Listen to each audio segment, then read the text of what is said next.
నమస్తే. తెలంగాణ రాష్ట్రంలో assembly elections ముగిసినాయి. Congress party అధికారంలోకి తెలంగాణ రాష్ట్రంలో వచ్చింది.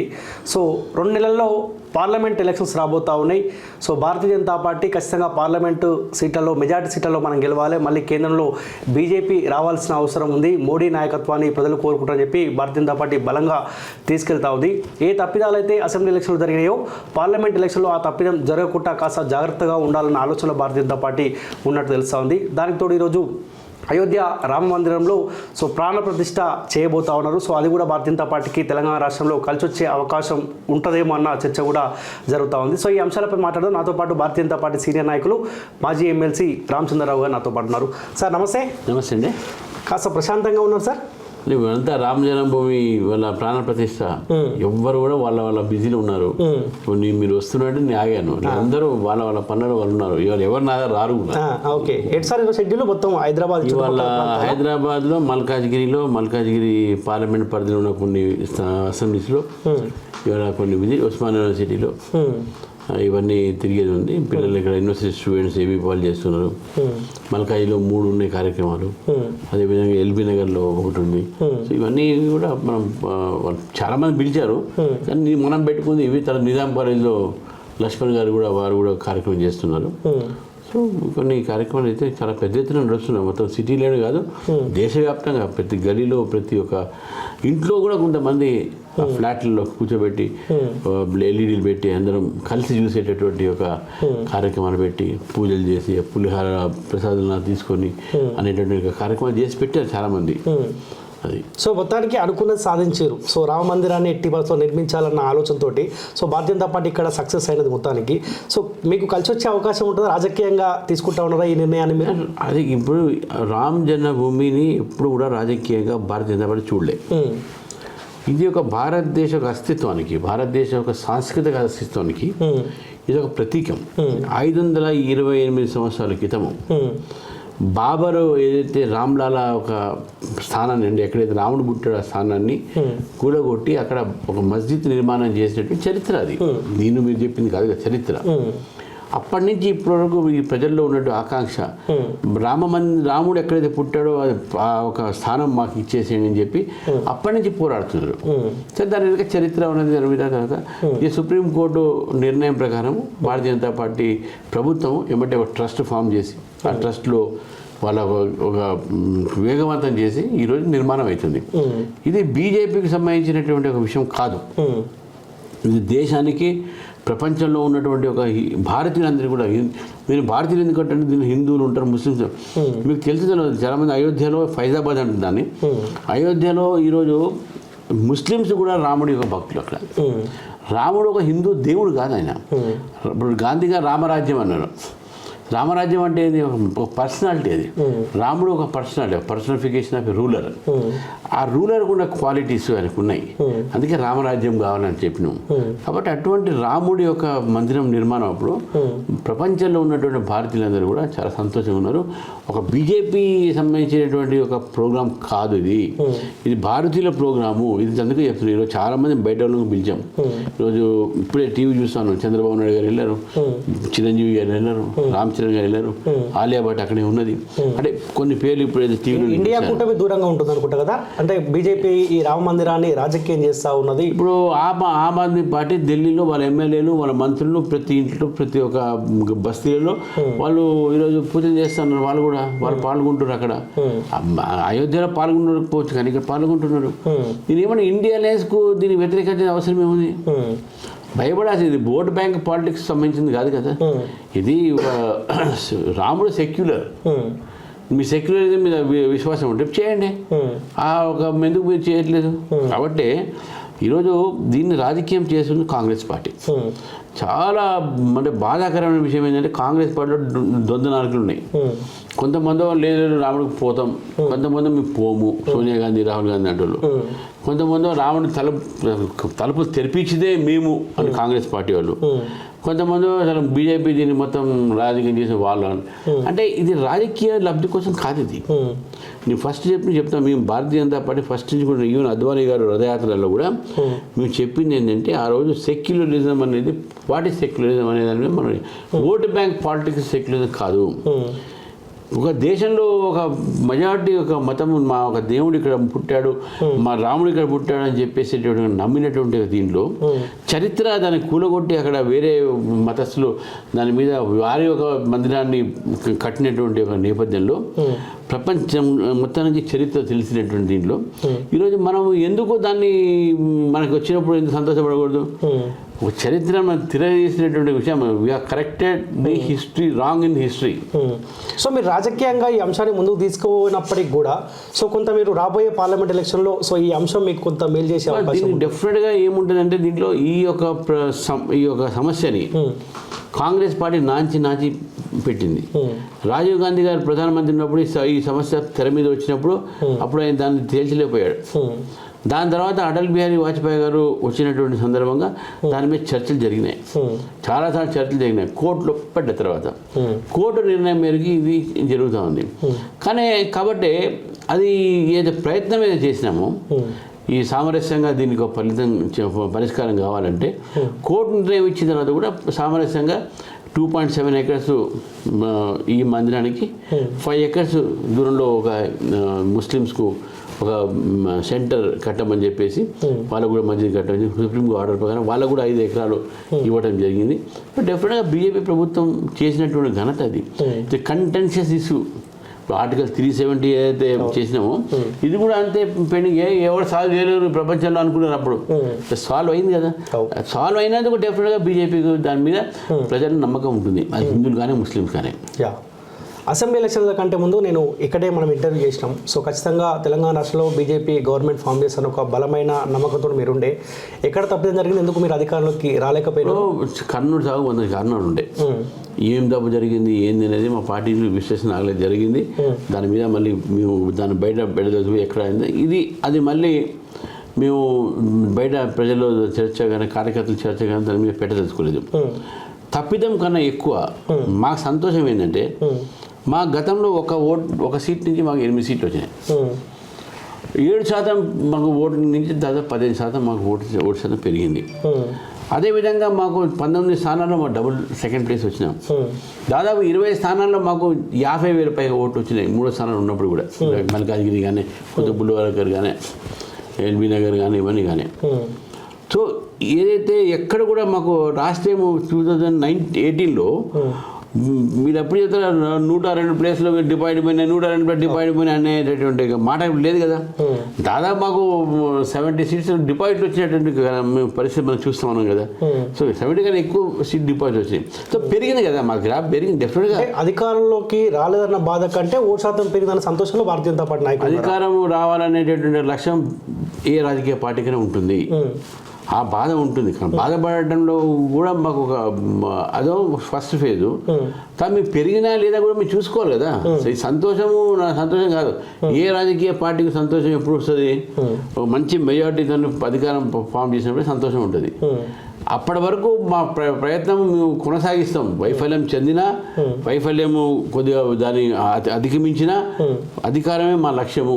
ఇప్పుడు కాకుండా రేపు వస్తాం, మేమే వస్తాం. ఈరోజు బిర్యానీ వండింది మేము, ఈ బిర్యానీ తింటుంది కాంగ్రెస్ పార్టీ. బీఆర్ఎస్ వ్యతిరేకంగా నిర్మాణం చేసింది భారతీయ జనతా పార్టీ మాత్రమే వారికి వ్యతిరేకంగా ఒక భావన. ఈరోజు మొత్తం ప్రజల్లో కూడా భారతీయ జనతా పార్టీ నిర్మాణం చేసినటువంటి ఒక ఆందోళనలు కానీ, మీరు మా కార్యకర్తలు జరిగిపోవడం కానీ, మా కార్యకర్తలు ఉద్దగడి కానీ ఇవన్నీ కూడా ఎక్కడ అంటే అక్కడ ఉద్యమించారు మా దగ్గర. చెప్పండి కాంగ్రెస్ పార్టీ ఏం చేసింది? ఏం లేదు, స్టేట్మెంట్ చేసింది తప్ప అదేదో రాహుల్ గాంధీ తిప్పి మా ఏం చేయలేదు. మేము నిర్మాణం చేసినటువంటి యాంటీ టీఆర్ఎస్ వ్యూని కాంగ్రెస్ పార్టీ అది కొద్దిగా స్ట్రాటజికల్గా ఏదో దాన్ని నిర్మించుకొని ఏదో చేసుకుంటూ జరిగింది. అంతేగాని బీజేపీ ఈరోజు కూడా స్ట్రాంగ్ ఉంది తెలంగాణలో. డెఫినెట్గా రేపు మాకు మంచి ఫలితాలు ఇంకా రాబోయే రోజులు ఎలక్షన్స్లో వస్తాయి. ఈ ఎలక్షన్స్ పార్లమెంట్ కావచ్చు, మన నెక్స్ట్ కావచ్చు. డెఫినెట్గా BJP will form the government Telangana. So మీరు మాట్లాడుతుంది వాస్తవమే. 5 నెలల క్రితం మనం రాజకీయాల గురించి మాట్లాడుకుంటే సో కేసీఆర్కు ఆల్టర్నేట్గా భారతీయ జనతా పార్టీ, సో కేసీఆర్కి ఓటేసే పరిస్థితులు కాబట్టి కాంగ్రెస్ పార్టీ లేదు, ఆప్షన్ బీజేపీ అధికారంలోకి రాబోతున్న చర్చ కూడా బలంగా జరిగింది. సో ఈ స్థాయిలోకి ఎదిగిన భారతీయ జనతా పార్టీ సడన్గా అధికారానికే దూరం కావడం, 8 సీట్లకే పరిమితం కావడం బలమైన తప్పిదం అయితే జరిగి ఉంటుంది కదా. తప్పిదం ఉండదండి. కొన్ని వాతావరణంలో ఏమైతే అంటే కొన్ని ఇప్పుడు కొంత కాంగ్రెస్కు కలిసి వచ్చిన కొన్ని అంశాలు కూడా చూసుకోవాలి.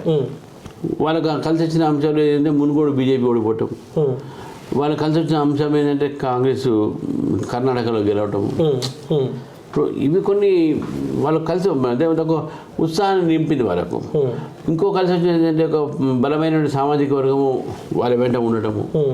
సో ఇవన్నీ కొన్ని కలిసి వచ్చి వాళ్ళకు కొంత అవకాశం వచ్చిన తర్వాత ఇంకోటి మీరు చూడండి, మీరు ఈ వర్డిక్ట్ ఏదవుతుంది అంటే ఈ ఫలితాలు ఉన్నాయో ఇది కాంగ్రెస్ పార్టీకి పెద్ద విజయంగా భావించకూడదు. ఎందుకు చెప్తారంటే ఇప్పుడు నిజామాబాద్, ఆదిలాబాద్ మొత్తం బీజేపీకి ఇచ్చింది కదా. బీజేపీ ప్రధానంగా ఆ రెండు జిల్లాలో 8 గెలిచిన సీట్లు, 7 గెలిచిన మేము. అదే కరీంనగర్ ఈ ప్రాంతంలో ఉత్తర తెలంగాణలో బీజేపీ వర్సెస్ బీఆర్ఎస్ ఎక్కువ సీట్లు మాకు కాంటెస్ట్లో ఉండే. కాంగ్రెస్ పెద్దంత పోటీ సీట్లు గెలిచినా కూడా అంత పెద్ద పోటీ ఇచ్చినటువంటి ఒక కాంగ్రెస్ పార్టీ బలం లేకుండే. అదే హైదరాబాద్ సిటీలో కూడా మొత్తం హైదరాబాద్ సిటీలో బీఆర్ఎస్ మేడ్చల్ కానీ రంగారెడ్డి కానీ బీఆర్ఎస్ బీజేపీ మధ్యన పోటీ ప్రధానంగా ఉంది. మీరు ఎక్కడ చూసుకున్నా కూడా బీఆర్ఎస్ బీజేపీ మధ్యన ప్రధానమైన పోటీ ఉన్నది ఇక్కడ. సో ఏదైతే యాంటీ బీఆర్ఎస్ ఓట్లు ఉన్నాయో బీజేపీకి రావాల్సింది కొంత కాంగ్రెస్ పోయింది, దాంతో కొంత వాళ్ళకు ఓటు శాతం పెరిగింది. గతంలో 48 సీట్స్ బీజేపీకి మున్సిపల్ కార్పొరేషన్ వస్తే 1 సీట్ మాత్రం కాంగ్రెస్కి వచ్చింది. కానీ ప్రజల్లో యాంటీ బీఆర్ఎస్ ఓట్స్ వచ్చినప్పుడు కొంత స్ప్లిట్ అయింది ఇక్కడ అక్కడ. కానీ మా ఓటు శాతం కూడా పెరిగింది. మాకు అప్పుడు అన్ని డిపాజిట్ పోయినాయి. ఇవన్నీ మాకు డిపాజిట్లో 50,000 దాటినండి. మీ మొత్తం మాకు సీట్లు పెరిగింది, శాతం పెరిగింది. సో ఇక్కడ కూడా కాంగ్రెస్ ఎక్కడ కూడా గెలవలేదు. 1 సీటు ఇబ్రాహీంపట్నం మల్రెడ్డి రంగారెడ్డి గారు తప్ప ఎక్కడ కూడా గెలవలేదు. సో కాంగ్రెస్ ఇక్కడ తిరస్కరించబడినట్టే కదా. నీకు కాంగ్రెస్ పార్టీ వచ్చింది ఎక్కడ మీకు మహబూబ్ నగర్, నల్గొండ, ఖమ్మం, పాట వరంగల్. సో అది ఒక వన్ సైడ్ వర్డిక్టే కదా. ఇప్పుడు మీకు నార్త్ తెలంగాణలో మీకు పేరు రాలే, మీకు హైదరాబాద్ సిటీలో రాలే, మీకు మేడ్చల్ రంగారెడ్డిలో రాలే, రంగారెడ్డి కొంత పార్టీలో వచ్చింది మీకు. So it is not a clean verdict. Public మైండ్ది రిఫ్లెక్షన్ కాదు. సో పబ్లిక్ మైండ్లో ఇక్కడ బీజేపీ రిఫ్లెక్షన్ ఉన్నది ఇక్కడ. సో కాబట్టి you can't say that Congress has won with the public throughout Telangana public verdict. ఇది వన్ రీజనల్ వర్డిక్ట్ ఇచ్చినటువంటి పరిస్థితి అని నేను భావిస్తాను. సో మీ పార్టీలో చాలా మంది కీలక నేతలు, మీలాంటి కీలక నేతలు కూడా ప్రజలు వాళ్ళని తిరస్కరించారు. రీజన్ ఏమై ఉంటుంది? రీజన్ ఏదైనా ఉండొచ్చు. ప్రజలు మమ్మల్ని తిరస్కరించడం కాదు, అక్కడ ప్రజల ఒక ఆకాంక్ష వేరే ఉండే. ఇప్పుడు ఫర్ ఎగ్జాంపుల్ హైదరాబాద్ సిటీలో బీఆర్ఎస్కి ఇన్ని సీట్లు వచ్చినాయంటే దానికి కారణం కూడా మనం కూడా విశ్లేషించారు, కొన్ని పాజిటివ్ కూడా మనం ఆలోచించాలి. ఇక్కడ మొత్తం ఎంఐఎం బీఆర్ఎస్ సపోర్ట్ చేసింది. ఇక్కడ ఒక ఇతర ప్రాంతాల నుంచి వచ్చినటువంటి వస్తున్నటువంటి వ్యక్తులు కూడా బీఆర్ఎస్ సపోర్ట్ చేసిన, ఎందుకంటే వాళ్ళకి చేయకపోతే రేపు మాకు మళ్ళీ ఇక్కడ ప్రాబ్లం అవుతుంది భయానికి అని చేసి ఉంటారు వాళ్ళు. ఇక్కడ కొంతమంది రోడ్లో అవి చూసి బాగానే చేసి మళ్ళీ ఐటీ ఇండస్ట్రీస్ ఉన్నాయి, ఇవన్నీ కూడా ఉన్నాయి, మళ్ళీ ఏమైనా నష్టం అవుతుందేమని చెప్పి భయానికైనా చేసి ఉంటారు, మా ఉద్యోగాలు పోతాయని చెప్పి. సో ఇప్పుడు విశ్లేషణ చేసేటప్పుడు రెండు వైపులు చూడాలి మనం. పాజిటివ్ వైపు నెగిటివ్ చూసుకోవాలి. ఇవి నెగిటివ్ పాజిటివ్ రెండింటిలో మనం చూస్తే ఇక్కడ బీజేపీకి సీట్లు తక్కువ వచ్చినాయి. తిరస్కరించి మనం మేము ఎప్పుడు చెప్పాం. రాజకీయ పార్టీలో మా పార్టీ ఇప్పుడు దాదాపు 60-70 వేలు ఉన్నటువంటి ఇండిపెండెంట్ ఇండియాలో ఆంధ్రప్రదేశ్ పోనీ తెలంగాణ ఇప్పుడు వచ్చింది. ఆంధ్రప్రదేశ్లో బీజేపీ ఎన్ని సీట్లు గెలిచినాయి గతంలో? అట్లా మీరు పోల్చుకుంటే బీజేపీ పోయే పరిస్థితి ఇండివిజువల్గా ఇన్ని సీట్లు ఇన్ని ఓట్లు వచ్చినాయి మాకు. సో కాబట్టి తిరస్కరించడం మాకు అన్ని ఓట్లు వచ్చినాయంటే మేము నిజంగా కూడా సంతోషపడతా ఉన్నాం. ప్రజల్లో మా ఓట్లు శాతం బాగా పెరిగింది. విత్ డిపాజిట్స్ వచ్చినాయి. ఏదో 5,000 వస్తే 10,000 వచ్చి డిపాజిట్ పోయినాయి అట్లా లేదు. We got good number of votes. So assembly ఎలక్షన్ల కంటే ముందు మీరు బలమైన ఒక అంశాన్ని ప్రజల ముందు పెట్టారు. సో ఖచ్చితంగా అవినీతి పనులను ఎట్టి పరిస్థితులు పెట్టాం. సో ఏ కల్వకుట్ల కుటుంబం అయితే ఇబ్బంది పెడుతుందో వాళ్ళ మీద చర్యలు ఉంటాయని ఒక బలమైన అంశాన్ని మీ పార్టీలో కొంతమంది నేతలు బలంగా తీసుకెళ్ళారు. సో ప్రజలు కూడా 10 సంవత్సరాల కాలం పాటు ఈ కుటుంబం వాళ్ళు ఇబ్బంది పెడతా ఉంది కదా, వాళ్ళు కూడా ఒకసారి ఇబ్బంది పడితే చూద్దామన్న ఆలోచన పబ్లిక్ కూడా ఉండే. సో ఇక్కడ భారతీయ జనతా పార్టీ తీసుకెళ్లిన అంశాన్ని ముందు వాడకపోవడం వల్ల అక్కడే మన ఫెయిల్ అయింది, అక్కడనే రిజల్ట్స్ మారైంది. అవన్నీ నేను నమ్మను. అవన్నీ కాకపోవచ్చు కూడా కారణము. నేను ఒకటే మాట చెప్తున్నాను.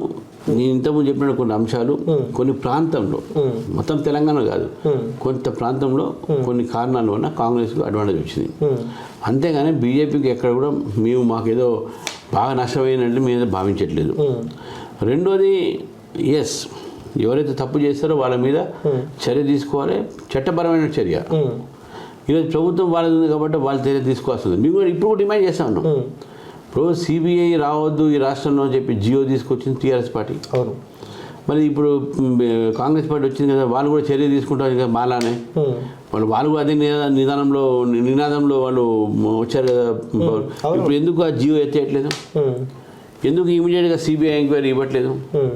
ఇవ్వచ్చు కదా, వాళ్ళు కూడా డిమాండ్ చేస్తున్నారు కదా. వాళ్ళు ఏమంటా ఉన్నారంటే భారతీయ జనతా పార్టీ ఈ 10 సంవత్సరాల కాలం పాటు కేంద్రంలో అధికారంలో ఉంది కదా, వాళ్ళ కనుసంధానంలో కూడా దర్యాప్తు సంస్థలు పనిచేస్తాయి కదా, వాళ్ళు ఎందుకు చర్యలు తీసుకోలేకపోయారని వాళ్ళు రిటర్న్ అడుగుతా ఉన్నారు. అది తప్పు ఆర్గ్యుమెంట్. సరే, పొద్దుగాల కాంగ్రెస్ పార్టీ కనుక వీళ్ళపైన చర్యలు తీసుకోకపోతే, ఎంక్వైరీకి ఆదేశించకపోతే రాబోయే పార్లమెంట్ ఎలక్షన్లో కాంగ్రెస్ పార్టీకి ఇబ్బంది అవుతుంది. సో ప్రజలు కూడా అవన్నీ అబ్జర్వ్ చేస్తారు. కానీ 10 సంవత్సరాల కాలం పాటు బీజేపీ చేతిలో అధికారం ఉండే కదా, బీజేపీ ఎందుకు కాపాడుకుంటూ వచ్చింది? మేము ఎవరిని కాదు తప్పు చేసే, ఈ దేశంలో తెలంగాణ కాదు, దేశంలో ఎక్కడ తప్పు చేస్తే దర్యాప్తు సంస్థలు వాళ్ళ మీద చర్య తీసుకుంటూనే ఉంది. ఆమ్ ఆద్మీ పార్టీ కేజ్రీవాల్ కూడా సంబంధించినాం కదా మనం. అంటే దర్యాప్తు ఇచ్చిన కదా, మరి వాళ్ళ పని చేసుకుంటారు. అది బీజేపీ చేయడం కాదు, బీజేపీ. సార్ ఇప్పుడు సపోజ్ లిక్కర్ స్కామ్ తీసుకుందాం, ఎవరైతే ఆరోపణలు ఎదుర్కొన్నారో వాళ్ళందరినీ ఎంక్వైరీ చేసి తీసుకొని పోయి లోపడేసారు. సో లిక్కర్ స్కామ్ అయిపోయింది ఎక్కడంటే కల్వకుట్ల కవిత దగ్గరనే అయిపోయింది. సో కవితని కాపాడుకుంటూ వస్తుంది బీజేపీ అనే అంశం బలంగా వెళ్ళింది కాబట్టి అసెంబ్లీ ఎలక్షన్లో సో ఈ ఇంపాక్ట్ ఎఫెక్ట్ అది కనిపించింది. ఇప్పుడు అది మన అంటే అది ఆ వివేకత నేను అట్లా ఆలోచించే వాళ్ళకి వదిలిపెడతాను. కోర్టులో స్టే ఉంది కదండి. ఇప్పుడు ఒక గుర్తుపెట్టుకోవాలి మనం. ఇప్పుడు లాస్ట్ టైం కూడా మీకు చాలా చెప్పాను, గతంలో చెప్తాను. ఈ నల్లి చిదంబరం గారు ఆ రోజులు ఆ మీద ఇట్లా ఈడీ రేడియో మనం ప్రశ్నిస్తుంటే ఆమె సుప్రీంకోర్టులో కేసు వేసింది.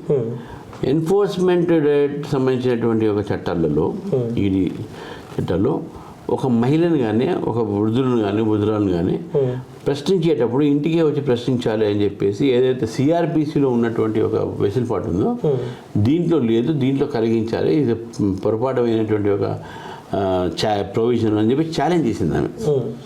సుప్రీంకోర్టు దాంట్లో స్టే ఇచ్చింది, అది ఇంకా పెండింగ్ ఉంది.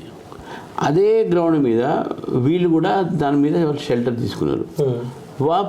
కేసు పెండింగ్ ఉంది, మన దీని మీద స్టే వచ్చింది. ఇది లీగల్ అంశం అనేది. అరెస్ట్ చేయడం అనేది అడ్మినిస్ట్రేటివ్ అంశం. అరెస్టు ఆపటము అనేది కోర్టులో పడింది కాబట్టి అది లీగల్ అంశము. ఇందులో ప్రభుత్వానికి ఏ సంబంధం ఉంటుంది, బీజేపీకి ఏ సంబంధం ఉంటుంది? ఇదేదో కాంగ్రెస్ వాళ్ళు అట్లా చెప్పారు, మన ప్రజలు ఎట్లా నమ్ముతారు. నేనైతే ప్రజలు అట్లా నమ్ముతున్నాను నేను అనుకోవట్లేదు.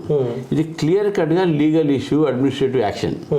ఈ administrative action and legal issues ఏది ఉందో అది ప్రభుత్వాల చేతిలో కానీ పార్టీ చేతిలో కానీ ఉండదు. అది మనం గుర్తుపెట్టుకోవాలి. కాబట్టి బదనాం చేయడం తప్ప ఏం లేదు ఇంట్లో. కానీ సార్ అసెంబ్లీ ఎలక్షన్ల కంటే ముందు కవితకు నోటీసులు ఇచ్చారు, ఆమె రాజారైంది, ఇట్లా బయటకు వచ్చి అంతా తతంగా మొత్తం జరిగింది. సో మొన్న మళ్ళీ నోటీసులు ఇచ్చారు అనుకుంటా. పార్లమెంట్ ఎలక్షన్ కంటే ముందు నోటీసులు ఇచ్చి మళ్ళీ ఎంక్వైరీకి పిలిచి మళ్ళీ ఆమెను అరెస్ట్ చేయకపోతే మళ్ళీ నోటీసులు ఇవ్వటం వేరే, దాని తర్వాత చర్య తీసుకోవడం వేరే. ఇప్పుడు నోటీసులు చాలా వస్తాయి. ఇప్పుడు నేనున్నాను, నాకు ఇన్కమ్ ట్యాక్స్ నోటీస్ వస్తుంది అంతే. ఇన్కమ్ ట్యాక్స్ నాకు ఏదైనా నా అకౌంట్లో తెలియకుండా కొన్ని విపరీతంగా డబ్బులు వచ్చినాయి అనుకోండి, ఈడీ నాకు నోటీస్ ఇస్తుంది. Notice is first step. అది ఇన్వెస్టిగేటింగ్ ఏజెన్సీ చేసే పని. అది ప్రభుత్వానికి కానీ పార్టీ కానీ సంబంధం ఉండదు. అది కాకపోతే ఇప్పుడు రామచంద్రరావుకు నోటీస్ వచ్చింది, రామచంద్రరావుకి డబ్బు ఎట్లొచ్చింది అని అడగొచ్చు. ఇక్కడ రామచంద్రరావు కరప్షన్ చేశాడు అని చెప్పొచ్చు. అది మేము పొలిటికల్గా చెప్పడానికి అడుగుతాం మేము. కానీ ఎందుకు యాక్షన్ తీసుకోవాలి అనేటటువంటి అదేదో అది అడ్మినిస్ట్రేటివ్ యాక్షన్, దాని మీద మేమేం సంబంధం చెప్తానికి. సో కాబట్టి that is wrong argument which has been taken to public నమ్మలేదని ఇప్పుడు కూడా నేను భావిస్తున్నాను. డెఫినెట్గా తప్పు చేసిన వ్యక్తిని మోదీ గారు ఉన్నప్పుడు తప్పు చేయనీయడు, తప్పు చేస్తే శిక్షకు వారు అర్హతలు అవుతారు. కానీ ప్రజలు బలంగా నమ్ముతా ఉండేది అంటే సరే సోషల్ మీడియా ఎఫెక్టా ఇంకో ఎఫెక్టా, బీజేపీ కనుసంధానంలోనే దర్యాప్తు సంస్థలు పనిచేస్తాయని చెప్పి ప్రజలు నమ్ముతా ఉన్నారు. సరే అసెంబ్లీ ఎలక్షన్ల కంటే ముందు బలంగా మా కనుసంధానంలో పనిచేయమని మీరు చెప్పుకోలేకపోయారా? అక్కడ మీరేమన్నా పొరపాటు జరిగిందా?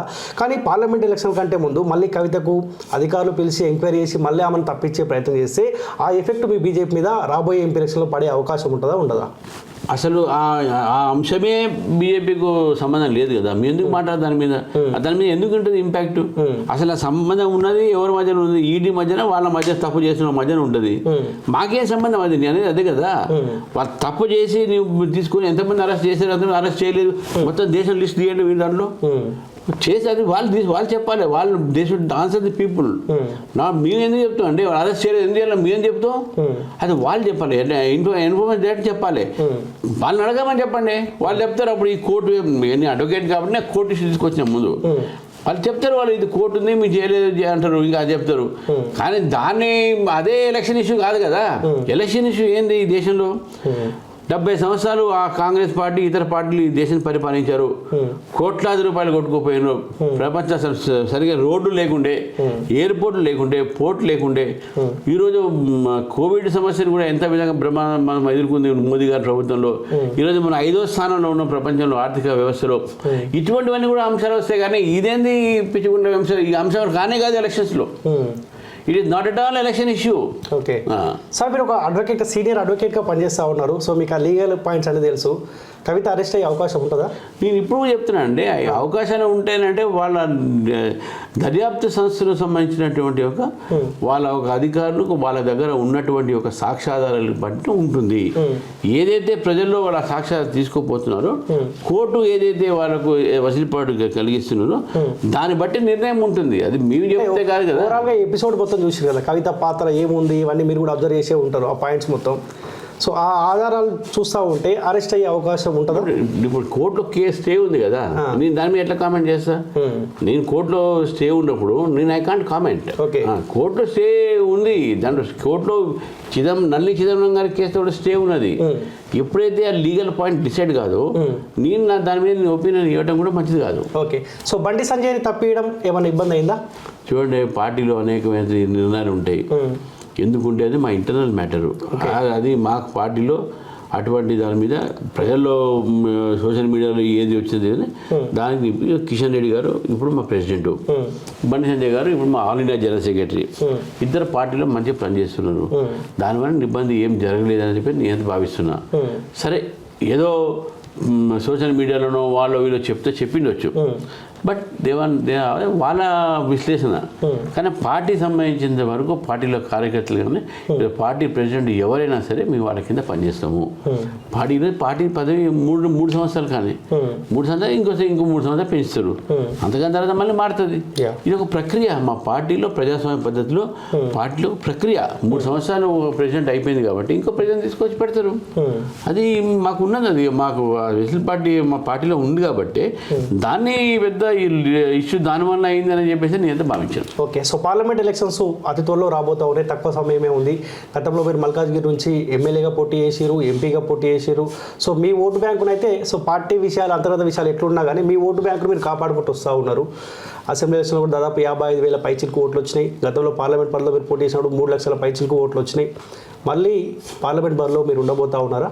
చూడండి, నేనైతే మన అసెంబ్లీ కూడా వద్దని చెప్పాను, అడగలేదు. నేను పార్టీ నా మీద అభిమానంతో నేను చేస్తున్నటువంటి ఒక పార్టీకి సేవ కానీ కార్యక్రమం కానీ నేను కార్యకర్త నన్ను గుర్తించి మీరు చేయమంటే నేను చేశాను. ఎమ్మెల్యేగా వద్దనుకున్నారా? నేను ఎమ్మెల్యే చేయను అనుకున్నాను. రీజన్ ఏంటి?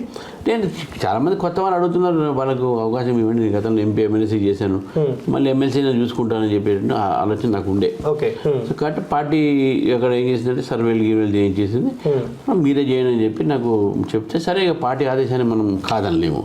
అప్పటికే నేను పార్టీ కొత్త వాళ్ళు నేను ఉంటే చూడండి కూడా చెప్పాను. అదే పేపర్లో కూడా వచ్చి అందరూ తెలిసింది, నేను కూడా చాలా ఇంట్లో చెప్పాను. ఇస్తే మాత్రం చేయక తప్పదు కదా. ఇప్పుడు ఈసారి కూడా పార్లమెంటు సంబంధించిన దాంట్లో నేను కూడా ఇప్పుడు కూడా చెప్తున్నా, నా బేస్ నా వ్యక్తిగతంగా నేను అడ్వకేట్ని, నా న్యాయవాదులు నాకు ఉన్నారు. ఇదే ఏరియాలో చదువుకున్న కేంద్ర విద్యాలయంలో రైల్వే డిగ్రీ కాలేజ్ చదువుకున్న అన్నీ కూడా ఇదే కాన్స్టిట్యున్సీలో వస్తాయి. నా ఫ్రెండ్స్, నా మిత్రులు, నా బంధువులు ఉన్నాయి. కానీ బట్ ఏది ఉన్నప్పుడు కూడా పార్టీ నిర్ణయం ఎవరికి ఇస్తే వాళ్ళందరూ కూడా కలిసి చేయాల్సిన అవసరం ఉంది. నేను చేస్తానా, నేను చేయనా, నేను అడుగుతున్నా లేదా అనేది అది నా వ్యక్తిగత నిర్ణయం. నేనైతే ఇప్పుడు ఈ క్షణం వరకు అయితే నేను పార్టీని నాకు ఎంపీ కావాలని అడగలేదు కూడా. మీకు ఆలోచన ఉందా పోటీ చేయాలని? ఇప్పుడు పార్టీ ఇస్తే ఆలోచన డెఫినెట్గా నాకు వస్తుంది. కానీ పార్టీ నన్ను ఈసారి ఇస్తారు, ఎందుకంటే పెద్ద పెద్ద హేమీలు లాంటి ఉన్నారు. సో కాబట్టి అంత దూరం రాకపోవచ్చు అనుకుంటున్నాను. హేమీలు ఇప్పుడు ఇన్వాల్వ్ అవుతా ఉన్నారు, కానీ గతంలో మీరు పోటీ చేసినారు, 3 లక్షల పైసలకు ఓట్ బ్యాంకుని మీ సొంతం చేయగలుచుకున్నారంటే సొంత అయినా పార్టీ దాంట్లో పార్టీ కూడా ఉంటుంది. పార్టీ కార్యకర్త పార్టీ ఎవరికి ఇచ్చినా కలిసి పనిచేసేటటువంటి ఒక వాతావరణం అయితే ఉంది. ఎవరికి ఇచ్చినా చేయమని చెప్పి నేనైతే టికెట్ అడగట్లేదు. సో ఈటల రాజేందర్ పేరు ఖరారు అయినట్టు తెలుసా, నిజంగా ఖరారు అయిందా? ఇప్పుడు మన పార్టీలో ఎట్లుంటుందంటే ఖరారు అయ్యి ఇట్లా ముందు ఉండదు. వారికి వస్తే వారికి చేస్తాము, ఇంకెవరికైనా వస్తే ఇంకొకరికి చేస్తాం. అట్లేమి ఆయనకు రాకూడదు అనేది మేమైతే అనం కదా. ఆయన ప్రయత్నం ఆయన చేసుకుంటాడు, ఆయనకు వచ్చిందంటే సంతోషం చేస్తాం. ఇంకెవరో ప్రయత్నం చేసుకుంటారు. చాలా సురేష్ రెడ్డి గారు అడుగుతున్నారు, మురళీధరరావు గారు అడుగుతున్నారు, వీరేందర్ గౌడ్ అడుగుతున్నారు, కొమరయ్య గారు అడుగుతున్నారు. అంటే ఇట్లా లిస్టు తీసుకోకపోతే మీకు దాదాపు 16-17 నేమ్లు ఉన్నాయి. ఇప్పుడు కంటోన్మెంట్ బోర్డు జయరామకృష్ణ వైస్, తర్వాత మా నిన్న సురానా విజయ్ కుమార్ సురానా జాయింట్ ట్రెజరు, ఇట్లా పేర్లు పోతా ఉంటే ఒక 10. ఎందుకంటే ఈ హాట్ సీట్ ఏమైనా మల్కాజ్గిరిలో ఏమో అంత అందం ఏముందో మల్కాజ్గిరి, అందరు ప్రతి ఒక్కరు మల్కాజ్గిరి అనేది. కానీ ఇది ఇండియాలో బిగ్గెస్ట్ అండ్ డైవర్స్డ్ కాన్స్టిట్యున్సీ. ఇక్కడ మీకు ఇతర రాష్ట్రాల నుంచి వచ్చినట్టు వసించినటువంటి తెలుగు వాళ్ళు కావచ్చు, హిందీ వాళ్ళు కావచ్చు, చాలా పెద్ద చంకులు ఉన్నారు. ఇక్కడ బ్రాహ్మణ్ సమాజం కూడా చాలా పెద్ద సెటిల్స్ ఉన్నాయి, ఇక్కడ బసించిన ఉన్నారు. ఇక్కడ రూరల్ ఏరియాలో రెడ్డి సమాజం కూడా బాగా ఉంటుంది. అదే బీసీ సమాజం కూడా ఇక్కడ బాగా ఉంది. అంటే 34 lakhs డివిజన్ చెప్తున్నాను. సో దీన్ని బట్టి చూస్తే ఏంటంటే ఇది మిక్స్డ్ హోమో జీనియస్ కాన్స్టిట్యున్సీ. ఇది దీనికి ఎక్కడ హెట్రోజినియస్ ఎక్కడ లేదు. సారీ, హెట్రోజినియస్ కాన్స్టిట్యున్సీ, హోమోజినిటీ ఎక్కడ కనపడదు. ఇక్కడ హోమోజినిటీ లేని కాన్స్టిట్యున్సీ ఇది. ఇదంతా ఒక వర్గం ఉంటుంది, ఒక ఆలోచన ఉంటుంది, ఉండదు. ఈ హెట్రోజీనియస్ సొసైటీలో ఆలోచన డిఫరెంట్ ఉంటాయి. ఎవరు ఎటు ఓటేస్తారో తెలియదు. ఇప్పుడు నార్త్ ఇండియన్స్ అందరు బీజేపీకి వేయొచ్చు, ఓటు ఉండొచ్చు, బికాస్ ఆఫ్ ది రామ్ జన్మభూమి కానీ ఇంకేదని కానీ అనుకోవచ్చు, మోదీ గారు ఇంపాక్ట్ కావచ్చు. మళ్ళీ అదేవిధంగా సౌత్ ఇండియన్స్ ఏటు వేస్తారు, తమిళన్స్ ఉన్నారు, మలయాళీస్ ఉన్నారు, మనం చెప్పలేము, వాళ్ళు కూడా వేయవచ్చు బీజేపీకి. అదేవిధంగా ఇక్కడ లోకల్గా ఒకసారి బీఆర్ఎస్కి ఇచ్చాము అవకాశము, ఒకసారి కాంగ్రెస్కి ఇచ్చినాము. రేవంత్ రెడ్డి గారు అయితే ఫెయిల్యూర్ ఎంపీ, ఇక్కడ is failure MP. As far MP పీసీసీగా సక్సెస్ అయింది, కానీ as an MP is failure. No one ఎప్పుడు కూడా పార్లమెంట్ విజిట్ చేయలే ఆయన. కాంగ్రెస్ కూడా ఒక అవకాశం ఇచ్చినాం, ఇంకేంది కాంగ్రెస్కి ఇచ్చేది అనే అవకాశం. తర్వాత బీఆర్ఎస్ గతంలో మల్లారెడ్డి గారికి ఇచ్చినాం, ఆయన పార్టీలు మారిండు. ఎందుకు బీజేపీకి ఇచ్చే అవకాశాలు ఎక్కువ ఉంటాయి. ఏ నమ్మకంతో అయితే 3 లక్షల మంది 2019లో మీకు ఓట్లు వేసారు, సో మీ మీద నమ్మకం కావచ్చు, మీ పార్టీ మీద నమ్మకం కావచ్చు. కానీ సరే 2019లో తప్పిదం చేసాం రామచంద్రరావు గారిని గెలిపియాక, సో ఈసారి పోటీలో ఉంటే గెలిపిద్దామన్న ఆలోచనలో ప్రజలు ఉంటారు. కానీ మీరు ఎందుకు డిసైడ్ అవుతా ఉన్నారు, పార్టీ టికెట్ ఇస్తే పోటీ చేస్తా నేనే పోటీ చేస్తున్నాను ఒక బలమైన నమ్మకం మీ ప్రజలకి? నేను ఎందుకంటే మా పార్టీ, నేను ఒక క్రమశిక్షణలో పోయే వ్యక్తిని. నేనైతే పార్టీ ఎవరికి ఇస్తే వాళ్ళకి చేయాలి అనేటువంటి ఆలోచన అందరికీ ఉండాలి. రేపు నాకు ఇచ్చిన వాడు వీళ్ళందరూ నాకు చేయాలి. ఓకే, అట్లా ఆలోచనతో నాకున్నది. అది నేను అడుగుతున్నాను కాదు, ఇక్కడ చెప్తున్నా. ఆ యాటిట్యూడ్ ఉండాలి కార్యకర్తకు. సో ఆ యాటిట్యూడ్ లేదా నాకు అవకాశం ఇచ్చింది పార్టీ, నేను సక్సెస్ కాలే, వేరే వాళ్ళు ట్రై చేయమని చెప్పండి. నేను ఐఎమ్ నాట్ అగేన్స్ట్ ఇట్ కదా. డెఫినెట్గా మళ్ళీ పార్టీ అనుకుంది అనుకోండి, లేదు వీళ్ళందరికైనా నువ్వే మంచి బాబు, నువ్వు చెయ్యి, వాళ్ళకు వేరే చోట మేము చూస్తాము, వేరే రకంగా మనం చూసాము వాళ్ళకు అనే ఆలోచన పెట్టింది అనుకోండి, అప్పుడు నేను ఐ కాంట్ సే నో కదా. నేను అట్లా అంటున్నా. ఎవరి టికెట్ వచ్చా కానీ అందరు ఏకతాటి పైన ఉంటారు. డెఫినెట్ ఉంటారు ఉన్నారు. ఆ వాతావరణం కూడా ఉన్నది. సో మీరు ఒకవేళ సపోర్టింగ్ ఉంటుంది, డెఫినెట్ ఉంటుంది. ఈటలకు వచ్చినా, మురళీధరకు వచ్చినా, చాడా సురేష్కి వచ్చినా, వీరేంద్రకు వచ్చి ఎవరికి వచ్చినా వన్ సైడ్ ఉంటుంది. ఇక్కడ రామచంద్ర, ఈటల, మురళి ఇక్కడ కాదు కదా. ఇక్కడ నరేంద్ర మోదీ, ఈ సీట్ నరేంద్ర మోదీ గెలిస్తే రేపు బలమైన నాయకుడు ఈ దేశానికి వస్తాడు అనే ఆలోచనే. కానీ ఇక్కడ ఉన్న ప్రజలు బయట వాళ్ళని రిసీవ్ చేసుకుంటారా మిమ్మల్ని కాదని చెప్పి? ఇక బయట పార్లమెంట్లో బయట లోపల ఏముంటుంది, రిప్రజెంటేషన్ టు ది కంట్రీ కదా, ఉండకపోవచ్చు. నేనైతే అదైతే ఉండదని అనుకుంటున్నాను. ఎందుకంటే లోకల్ నాన్ లోకల్ ఇష్యూస్ సామాన్యంగా రావు. ఇప్పుడు కేసీఆర్ గారు పోయి మన మహబూబ్నగర్లో గెలవలేదా, కేసీఆర్ గారు గజ్వేల్లో గెలవలేదా అంటే ఆయన సరే ఆయన స్థాయికి వేరే. ఇప్పుడు నరేంద్ర మోదీ గారు గాంధీనగర్ నుంచి పోయి వారణాసిలో గెలవలేదా. ఇప్పుడు డెఫినెట్గా మారుతారు ఉంటారు. అవన్నీ పార్లమెంట్ ఎలక్షన్స్లో స్థాయి బట్టి ఓ లీడర్ని ఒక కాన్స్టిట్యున్సీ. ఇందిరాగాంధీ గారు ఆ రోజు ఇక్కడ మెదక్లో పోటీ చేశారు. ఇప్పుడు రాహుల్ గాంధీ వయనాడులో చేశాడు.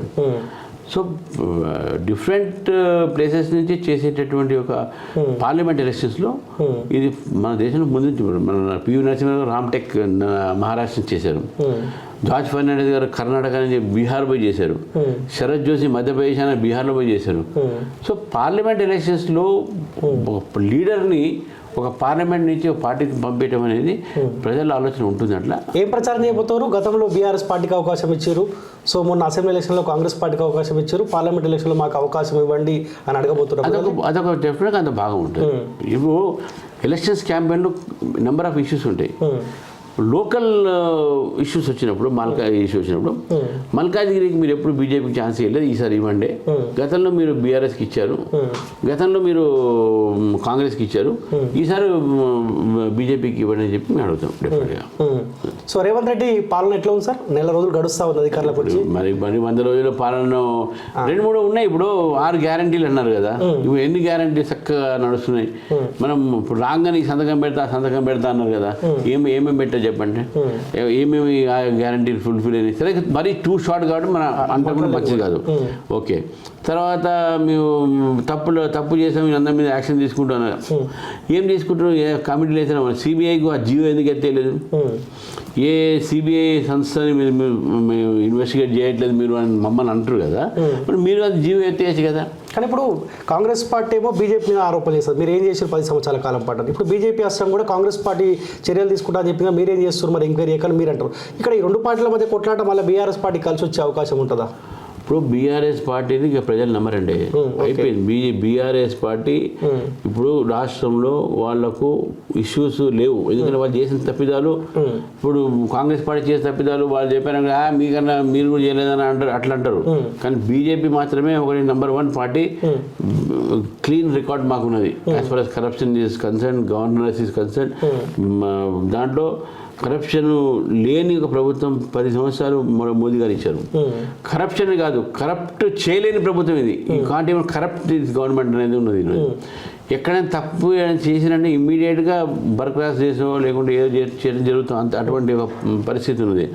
సో దేశంలో మోదీ గారి రూలింగ్లోనే బీజేపీ ఈరోజు గత అనేకమైన రాష్ట్రాలు కూడా మేము అధికారంలో వచ్చినాం. మాకు సౌత్లో కూడా బ్రహ్మాండమైనటువంటి సీట్, లాస్ట్ టైం సౌత్లో కూడా #1 బీజేపీ, ఈసారి కూడా బీజేపీ వస్తుంది. కానీ ఇప్పుడు బీఆర్ఎస్ పార్టీ కూడా అసెంబ్లీ ఎలక్షన్లో ఎక్కడైతే తప్పిదం జరిగిందో, సో పార్లమెంట్ ఎలక్షన్లో ఆ తప్పిదం జరుగుతుందని చెప్పి ఓపెన్గానే తప్పైందని చెప్పుకుంటేనే, సో పులి బయటికి రాబోతా ఉంది, కేసీఆర్ గారు బయటికి రాబోతా ఉండు, సో ప్రజలకు వాస్తవాలు ఏందో చెప్తారని చెప్పి వాళ్ళు కూడా ఒక బలంగా ముందుకెళ్ళాలి, మళ్ళీ కాపాడుకోవాలి ఉనికిని అని చెప్పి ప్రయత్నం చేస్తూ ఉన్నారు. అక్కడేమన్నా ఇప్పుడు ఈ దేశంలో నరేంద్ర మోదీ గారే పులి, ఆయన ముందు పులి అందరు పిల్లిలేగా, ఆయన పులి ఇలా వస్తుంది లేదు, పులి లేదు, అది పిల్లి రావాల్సిన బయటగానే నరేంద్ర మోదీ గారి యొక్క పర్సనాలిటీ ముందు ఈ ఇండియా అలయన్స్ ఎంతమంది కొట్లాడుకొని మేము ఎంత ఉన్నాం అని చెప్పినా కూడా, లేకుంటే చిన్న చుట్టుపుట్టు పార్టీలు బీఆర్ఎస్ పార్టీలు కూడా మేమే పులి అని చెప్పుకుంటే కూడా ఎవరు నమ్మటం లేరు. 2-3 ఏళ్లలో బీఆర్ఎస్ పార్టీ అధికారంలోకి రాబోతా ఉంది, ప్రజలు తిరుగుబాటు చేశారు కాంగ్రెస్ పార్టీ మీద కేటీఆర్ అంటా ఉన్నాడు. సాధ్యమవుతుందా? ఉంటుందా అట్లా? ప్రజాస్వామ్యంలో ఏదైనా పాసిబిలిటీ ఉంటుంది, అది వేరే మాట. అని బీఆర్ఎస్ వస్తుంది ఎందుకు అని అనుకోవాలి. బీఆర్ఎస్ వస్తుంది వాళ్ళు కొట్లాడుకుని వాళ్ళ ప్రభుత్వం పడిపోతే అది వేరే మాట. ప్రభుత్వం ఒక ప్రభుత్వాన్ని 5 సంవత్సరాలు, ప్రజలు ఒక ప్రభుత్వాన్ని 5 సంవత్సరాలు ఇస్తారు. 5 సంవత్సరాలు నడపలేని ఒక పరిస్థితిలో ఉంటే ప్రజలు దాన్ని తీసుకురించి మళ్ళీ బై ఎలక్షన్స్ వచ్చిన మిడ్ టర్మ్ పోల్ వచ్చినాయి అనుకోండి, అప్పుడు బీజేపీ వస్తుంది. బీఆర్ఎస్ ఎందుకు వస్తుంది? బీఆర్ఎస్ ఎందుకు చేయాలి ఓటు? ఇప్పుడు కాంగ్రెస్ని చూశారు, బీఆర్ఎస్ని చూశారు. అప్పుడు ఇప్పుడు బీజేపీని చూడండి, మేము ఎంత మంచి మా పరిపాలన చేసినటువంటి రాష్ట్రాలు చూడమని చెప్పండి. అప్పుడు టీఆర్ఎస్ పార్టీ వాళ్ళు వాళ్ళకు ఉన్నటువంటి ఒక వాళ్ళకు ఉన్నటువంటి ప్రచార సాధనాల ద్వారా, సోషల్ మీడియా ద్వారా బీజేపీ గవర్నమెంట్ రాజ్యం మేమే చేసిన పెద్ద గవర్నమెంట్ చేసినామని చెప్పారు. ప్రజలు చూశారు కదా ఏం చేశారు ఈ గవర్నమెంట్ వీళ్ళు. కాబట్టి ప్రజలు చూస్తున్నారు. ఏ ప్రభుత్వం కూడా 5 సంవత్సరాలు నడవాలి, స్టేట్ ముందుకు పోవాలి, డెవలప్ కావాలి అనే ఆలోచనతోనే ప్రజలు ఓటేస్తారు. సో ఎన్ని సీట్లు వాళ్ళు పార్లమెంట్ ఎలక్షన్లో మేము 10+ కంపల్సరీ గెలుస్తాం. 10 అయితే ఇమీడియట్గా మాకు ఉన్నటువంటి ఒక రిపోర్ట్స్ ప్రకారం అయితే 10 definitely we are going to win. 10 పక్కా. 10 సీట్స్. ఓకే, సిట్టింగ్ సీట్స్ 4, దాదాపు అదనంగా కూడా మీకు గెలుస్తున్నాం. ఓకే. సో అసెంబ్లీ ఎలక్షన్లో జిహెచ్ఎంసీ కార్పొరేషన్ ఎలక్షన్లప్పుడు కార్పొరేట్ ఎలక్షన్లో మీరు దాదాపు 47-49 గెలిచినారు. సో మన అలా అసెంబ్లీ ఎలక్షన్లో తప్పిదం జరిగింది. పార్లమెంట్ ఎలక్షన్లో మీ వైపు ఉంటారని నమ్ముతా ఉన్నారా? డిఫరెంట్ అండి. ఇప్పుడు ప్రతి ఒక్క ఇష్యూస్లో ప్రతి ఒక్క ఎలక్షన్స్కు అంశాలు మారుతాయి. ఇప్పుడు ఫర్ ఎగ్జాంపుల్ జిహెచ్ఎంసీ ఎలక్షన్స్లో లోకల్ అంశాలు వచ్చినాయి, బీజేపీకి అడ్వాంటేజ్ వచ్చింది. అసెంబ్లీ ఎలక్షన్స్లో కొన్ని నేను చెప్పినట్టు ఈ హైదరాబాద్, సికింద్రాబాద్, మేడ్చలు, అదేవిధంగా నార్త్ తెలంగాణలో బీజేపీ బాగానే ఓట్లు వచ్చినాయి, బాగా ప్రజలు ఇక్కడ చూశారు. సో కాబట్టి అక్కడ ఒక ఛాన్స్ కాంగ్రెస్కి ఇచ్చారు. ఇప్పుడు పార్లమెంట్ ఎలక్షన్స్లో వాళ్ళు ఏం చేస్తారంటే దేశాన్ని ఎవరు మంచి పరిపాలిస్తారు, దేశం ముందు ఉన్న సమస్యలు ఏంది, ఈ సమస్యను ఎవరు పరిష్కరిస్తారు, ఏ పార్టీ పరిష్కరిస్తుంది. ఇప్పుడు బీఆర్ఎస్కి ఓటేసి ఏమవుతుంది, వాళ్ళకి వస్తే 4-5 సీట్లు వస్తే ఏం చేస్తారు వీళ్ళు పార్లమెంట్ గెలిచినా వీళ్ళు పార్లమెంట్ పోయేది ఉండదు, పార్లమెంట్లో మాట్లాడేది ఉండదు. నేనైతే బీఆర్ఎస్లో ఒకరి తప్ప పెద్ద మాట్లాడిన వ్యక్తి అయితే చూడలేదు ఇంతవరకు. అసలు పార్లమెంట్ పోతారా లేదా కూడా నాకు తెలియదు. సంతకం పెట్టి బయట ఉంటారు. ఓకే. సో మీ పార్టీలో అంతర్గత కొట్లాటలు పోయినట్టేనా? బండి సంజయ్ ఇట్లా ఈ కొట్లాటలు కొంత ఏకతాటి పైన ఉన్నారా? మా దగ్గర అసలు అంతర్గత కొట్లాటలు లేవు. ఈ కొట్లాట సృష్టించినంత కూడా మీడియా ఒకటి, సోషల్ మీడియా ఒకటి. అసలు మా దగ్గర ఎక్కడ కొట్లాడుతున్నారండి? భేదాభిప్రాయాలు వేరే. చూడండి, ప్రతి మనిషి అన్న తర్వాత ప్రతి మనిషికి ఒక భేదాభిప్రాయాలు ఉండే. నా ఆలోచన విధానం వేరే ఉంటుంది. మా బాధ ఏంటంటే, సరే పార్టీ నాయకుల కంటే ఎక్కువ కార్యకర్తలు జెండాను మోస్తారు, కాషాయ జెండాను, మా నాయకుడు అధికారులు వాళ్ళు కొట్లాడుతారు, బలంగా కొట్లాడతారు. సో కొంత అంతర్గత కొట్లాటలు కూడా భారతీయ జనతా పార్టీకి ఇబ్బందికరంగా మారిందనే అంశం కూడా చర్చ పెట్టిస్తూ ఉంది. లేదండి, అంతర్గతమైనటువంటి ఒక భేద అభిప్రాయాలు లేవు. విధానంలో మాకు ఏమైనా భేదాభిప్రాయాలు రావచ్చు కానీ వ్యక్తుల్లో ఎక్కడ కూడా భేదాభిప్రాయాలు లేవు. వ్యక్తుల్లో మధ్యన ఎక్కడ కూడా లేవు. మేము యూనిటీతోనే ముందుకు పోతాం. యూనిటీ ఉన్నది పార్టీలో. మిగతా అంతా కూడా మీడియా, సోషల్ మీడియా, ఇతర పార్టీలు మా మీద సృష్టించినటువంటి ఆరోపాలే. Okay sir, anyway thank you so much sir. Thank you. So ఇది భారతీయ జనతా పార్టీ సీనియర్ నాయకులు మాజీ ఎమ్మెల్సీ రామచంద్రరావు తోటి స్పెషల్ ఇంటర్వ్యూ. చూస్తుండండి college TV. Thank you so much.